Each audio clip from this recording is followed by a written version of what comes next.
கர்த்தருக்கு ஸ்தோத்திரம். இந்த நாள் தேன்துளி நிகழ்ச்சியிலே மீண்டும் உங்களை காண்பதில் பார்ப்பதில் மிக அதிக சந்தோஷமாக இருக்கிறது. இந்த நாள் நமக்கு ஒரு ஆசீர்வாதமான நாளாக அமைய ஆண்டவரை நோக்கி பார்ப்போம். இந்த நாளில் கூட 12வது சங்கீதத்தில் தாவீது இப்படியாக 6வது வசனத்தில் சொல்கிறார், தேவனுடைய வார்த்தை எப்படிப்பட்டது, எதை போல இருக்கிறது, எப்படி அது காணப்படுகிறது என்று மிக தெளிவாக தன்னுடைய அனுபவத்தை கொண்டு சொல்கிறார்.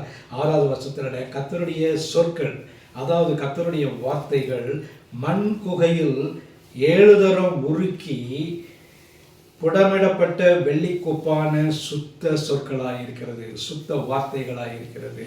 தேவனுடைய வார்த்தை ஒரு சாதாரண வார்த்தை இல்லை. தேவனுடைய வார்த்தை சகலத்தையும் செய்ய வல்லது. தேவனுடைய வார்த்தை இந்த உலகத்தையே படைத்தது. தேவன் தம்முடைய வார்த்தையின் மூலமாக உலகத்தையும் அதனுடைய எல்லா சிருஷ்டிகளையும் படைத்தவர் அவர்.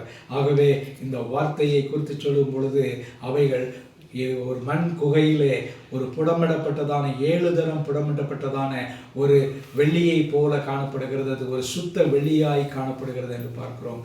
வெள்ளியை சுத்தத்துக்கு ஒப்பாக சொல்வார்கள், பொன்னை ஆண்டவரே மகத்துவத்துக்கும் பரிசுத்தத்துக்கும் ஒப்பாக சொல்வார்கள்.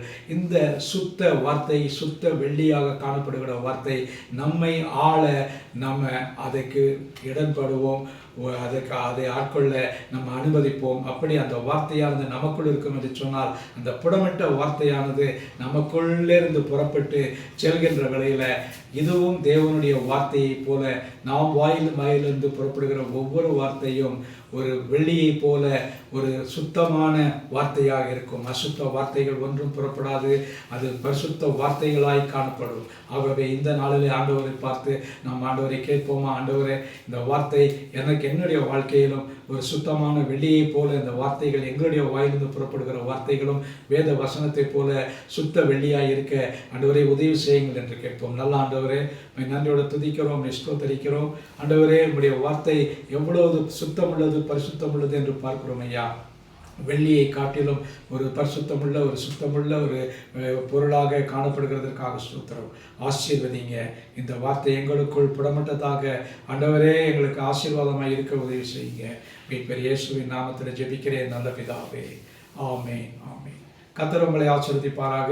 இந்த நாள் ஒரு மகிழ்ச்சியும் சந்தோஷமான ஒரு நாளாக அமையட்டும்.